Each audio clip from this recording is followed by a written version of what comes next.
네. 다른 때 보는 것보다 또 주일날 이렇게 또 같이 얼굴을 대면하니까 예수님 보는 것까지 너무나 이렇게 좋으네요. 네. 세상은 물질적인 가치를 중요하게 여기지만 그러나 진짜 중요한 것은 햇빛, 뭐 공기, 물, 소금 그런 같은 거라고 그러잖아요. 어느 것 하나라도 없으면 더욱 우리는 죽을 수밖에 없습니다. 그리스도인이 된다는 것은 예수, 이렇게 정말 어두운 세상에서 가장 중요한 역할을 하는 존재가 되는 것입니다. 그래서 소금 같은 사람, 빛 같은 사람, 그런 사람이 되는 것을 우리는 말하는 것이죠. 여러분을 말씀하십니다. 모든 그리스도인들은 하나님께 영광을 돌리는 것이 인생의 목적이지만 그리스도인이 보이는 이런 착한 행실, 그것 때문에 세상 사람들도 하나님께 영광을 돌리게 하는 우리가 그래서 사명이 있습니다. 세상은 우리를 이렇게 핍박하지만 우리가 그들을 이기는 방법은 이것입니다. 우리가 이렇게 선한 행실, 좋은 행실의 열매를 맺으면 다른 이들에게 구원의 은혜가 임할 것이고 또 그리고 하나님께는 영광을 돌리는 것입니다. 그렇게 우리는 좋은 마음으로 항상 좋은 이웃을 대면하십시다. 하나님이 우리에게 주신 가장 큰 선물이 있습니다. 그 선물은 하나님의 독생자 바로 예수님이십니다. 예수님이 세상에 오셔서 죄인이었던 우리에게 은혜로 의롭다고 하셨습니다. 하나님과 멀어졌던 우리를 하나님과 화목하게 하시고 순종하심으로 우리를 사망에서 생명으로 옮겨주셨습니다. 우리의 생은 하나님이 주신 선물입니다. 삶은 하나님의 은혜입니다. 예수님은 하나님의 은혜로 사람에게 이렇게 생명을 가져다주는 선물이십니다. 예수님 우리를 위하여 하신 일이 엄청나게 많습니다. 세상의 모든 말을 다 해도 예수님이 하신 일을 모두 표현할 수도 없고 세상의 모든 것을 다 해도 예수님이 우리에게 하신 일을 다 적을 수가 없다고 했습니다. 아까 우리가 찬송가 하셨죠. 304장 이 가사처럼 하늘을 두루마리 삼고 바다를 먹물 삼아도 한없는 하나님의 사랑을 다 기록할 수가 없습니다. 한없는 하나님의 사랑이 예수님을 통해 우리에게 이렇게 나타나셨습니다. 하나님이 우리를 사랑하셔서 우리에게 생명의 선물을 주셨는데 그 선물이 바로 독생자 예수님이십니다. 우리에게 생명을 얻게 하시려고 이렇게 오신 선물을 당신의 생명을 내어놓으셨습니다. 당신의 생명을 주고 우리의 생명을 얻으셨습니다. 그렇다고 당신의 생명이 사라지지 않습니다. 당신의 생명은 영원하기 때문이고 그분이 주신 생명은 온 인류에게 이렇게 퍼지고 또 역사를 이렇게 간통하고 있습니다. 그분이 주신 생명의 선물을 받은 사람이 있고 그렇다고 다 받잖아요. 받은 사람이 있고 생명의 선물을 전달할 사람이 있습니다. 성경의 저자들이 예수님이 주신 생명을 받았고 우리에게 이렇게 전달하였습니다. 신앙의 선배들이 먼저 경험했고 애써서 전달한 생명을 우리가 또 알게 되었습니다. 그리고 우리 역시 하나님으로부터 이렇게 받은 생명의 선물을 믿고 또 다른 누군가에게 이렇게 생명의 선물을 전달해야만 합니다. 오늘 말씀에는 생명의 선물로 오신 예수님이 우리를 위하여 어떤 일을 하시는지에 대해서 기록이 되어 있습니다. 생명의 선물을 가슴 깊이 우리가 새겨보십시다. 예수님이 우리를 위해 일하셨습니다. 여러분도 많은 일을 하시지요. 이것은 하나님이 우리를 위해 일하셨다는 충고를 강연하게 합니다. 아니 세상에 높고 귀하신 하나님이 이렇게 낮고 천한 우리를 도우려고 무엇을 하셨다니 이 얼마나 놀라운 일입니까? 우리 교회에 이렇게 안 오셔도 될 장로님이 오시니까 얼마나 감사할 일이냐 그런 말씀. 너무 기쁘고 감사해서 자다가도 벌떡 일어나서 감사 기도를 드려야 할 것입니다. 이런 일들을 말씀을 통해 더 알아보십시다. 첫째로 하나님과 사람을 화목하게 하신 예수님. 죄가 세상에 들어오게 된 것은 아담의 범죄 때문이었다고 합니다. 그가 범죄하기 전에는 죄의 어떤 영향력도 존재함이 없었던 것입니다. 범죄가 이렇게 가져다주는 결과는 이처럼 엄청납니다. 그러므로 우리는 크게 삼가서 하나님을 불순종하는 일이 없도록 조심해야 하겠습니다. 재앙을 불러들인 아담의 전처를 그런 받는 그런 성도가 되어서는 안 되는 것입니다. 사람의 본성은 어떨까요? 어떤 사람들은 사람이 본성이 선하다고 말을 합니다. 또 반면에 어떤 사람들은 악하다고 합니다. 아, 저 사람 못돼 처먹었어 막 그러잖아요. 그래서 사람에게 선한 양심이 있는 것 같아 보여도 이렇게 조금 선한 양심이 보이는 것 같이 보여도 보이기는 하는데 또 어찌 보면 사람이 악함도 끝이 없습니다. 성경 무엇이라고 말할까요? 태초에 지음을 받은 사람이 하나님 앞에 죄를 지었습니다. 하나님이 선하시고 이렇게 하나님이 선택하고 사랑한 사람이 있는데 그 자녀들은 하나님을 떠났다는 것입니다.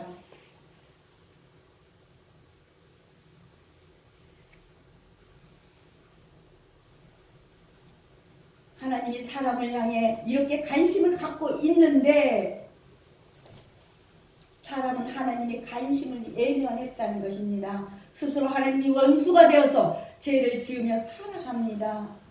사람이 스스로 하나님의 원수가 이렇게 되고 말았습니다. 하나님은 사람들을 사랑하시고 당신께로 부르고 싶으십니다. 하나님이 여러 방법을 사용하시다가 마지막 방법으로 이렇게 독생자를 세상에 보내셨습니다. 죄인으로 사는 사람을 구원하시려고 독생자가 정말 십자가에서 희생 제물로 죽으셨습니다. 십자가 희생은 하나님의 사랑, 바로 예수님의 사랑을 증명하는 것이었습니다. 예수님의 십자가 희생으로 정말 하나님과 사람 사이에 화목하게 되는 길이 열렸습니다. 예수님이 십자가에서 희생되셨지만 부활하셨습니다. 아멘. 하나님이 아들을 이렇게 다시 살리셨습니다. 아멘. 예수님을 구주로 믿는 사람은 하나님과 화목을 이룬 이미 그런 사람들입니다. 하나님과 화목하게 된 사람에게는 하나님이 주신 즐거움이 있습니다. 그 즐거움은 부활하신 예수님을 믿음으로 얻는 생명의 즐거움입니다. 인류가 사망에게 매여서 일생 동안 종로를 타게 된 것은 그렇게 종로를 했던 것은 바로 아담의 범죄 때문이라고 합니다. 죄로 말미암아 사망이 인류에게 이르렀으며 이로 인해서 사망의 세력은 그 세력을 잡은 자 마귀에게 종로를 할 수밖에 없습니다. 힘이 세면 그 사람 말을 들을 수밖에 없잖아요. 죄는 그래서 사망이 따릅니다. 죄와 짝하며 이렇게 살면 소망이 없습니다. 우리를 죄에서 구원하신 하나님을 찬양하며 우리는 영광을 돌리십시다. 아멘. 두 번째로 사망의 왕노릇을 저지해 주신 예수님, 바로 그리스도께서 오시기 전에 모든 사람은 아담 안에 있었으므로 그의 죄가 전가될 수밖에 없었습니다. 비록 아담과 같은 행위에 정말 그 아담과 같은 행위에 가담한 적이 없었음에도 그랬음에도 불구하고 바로 동일하게 죄 아래 있게 된 것입니다. 이것은 대표성의 원리로서 원리에 의해 모든 사람이 죄 아래에 있게 된 것입니다. 이 죄의 결박은 예수 그리스도께 그 예수 그리스도 안에서만 벗겨진다고 했습니다. 인간의 죄에 대해 올바른 인식을 바로 하게 될 때에 사회 문제를 치유할 수 있는 길을 보게 됩니다.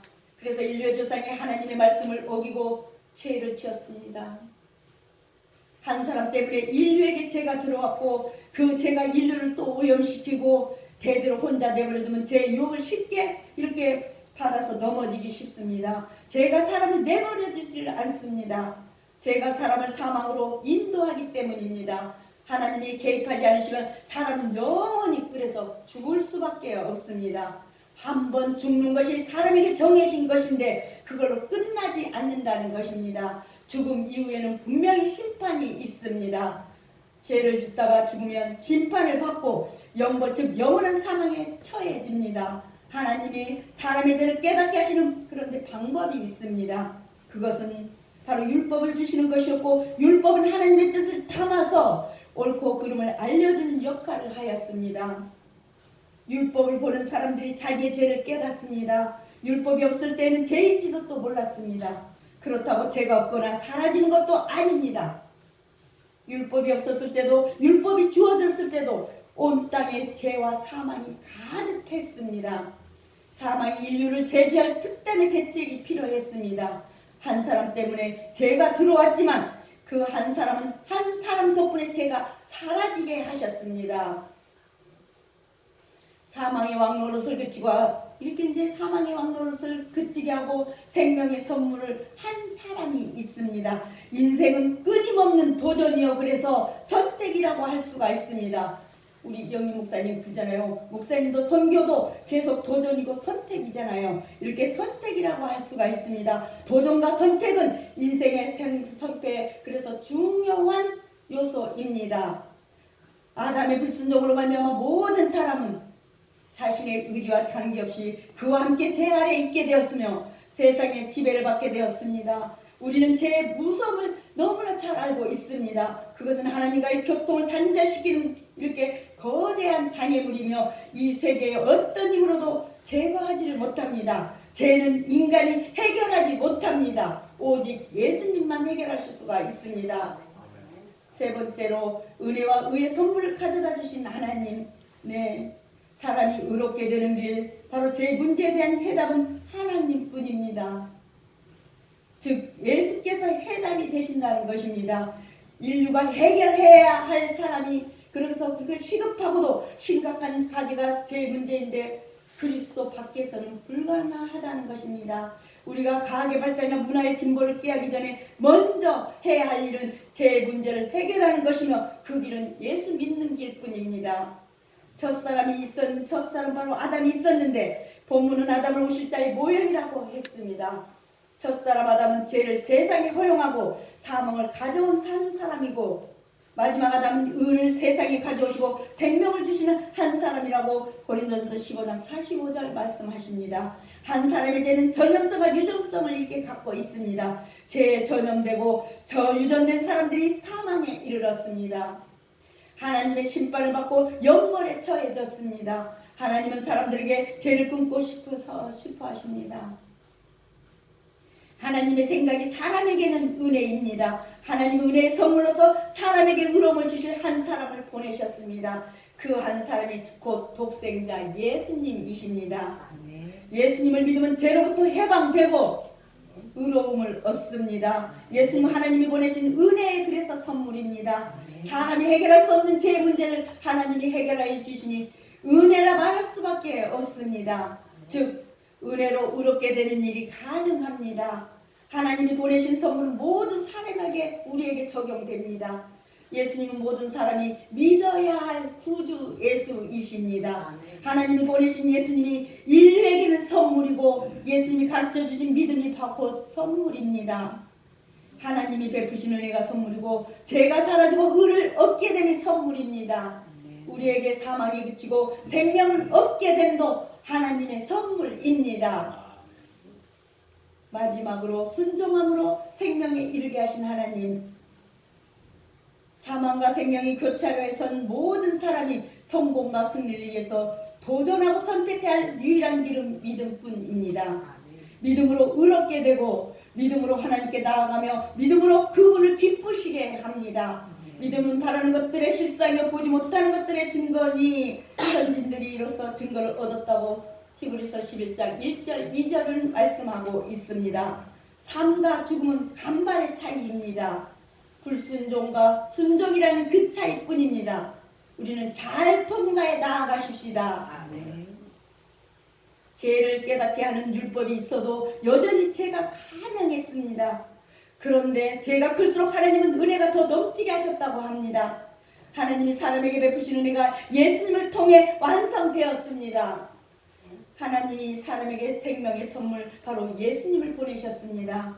예수님이 세상에 오셔서 사람들에게 의와 생명의 은혜를 주십니다. 이 가정에서 예수님은 구원과 생명을 계획하신 하나님의 뜻에 순종하셔야 했습니다. 비록 첫사람 아담은 불순종했고 세상의 죄가 깃들고 퍼지겠지만 마지막 아담으로 오신 예수님은 죄를 끊고 의와 생명이 살아 사람에게 적용되게 하셔야 했던 것입니다. 예수님은 하나님의 계획을 이루기 위해 고난의 길을 가셨습니다. 여러분의 길은 어떻습니까? 스스로 희생제물이 되어 십자가를 짊어지시고 당신의 목숨을 내놓으셨습니다. 예수님의 고난과 희생 그리고 십자가의 죽으심은 하나님의 구원 계획에 순종하십니다. 순종하심으로 이루어졌습니다. 한 사람 예수님의 순종하심으로 은혜가 사람들에게 이렇게 적용되었습니다. 사람이 스스로 죄를 벗을 수 없고 자기를 구원할 수 없는데 하나님이 구원 계획을 성취하셨습니다. 이것이 사람에게는 은혜입니다. 이 은혜가 사망되신 사람들에게서 의와 왕노릇을 합니다. 예수님 오셔서 우리를 위해 구원 사역을 이렇게 행하심으로 하나님과의 화목, 하나님과의 생명, 이 하나님과의 의로움이 은혜로 이렇게 이루어졌습니다. 이 은혜의 혜택이 우리에게 이렇게 적용되었습니다. 감사 찬양을 하게 되었습니다. 예수님은 언제나 우리의 그래서 빛이 되어 주십니다.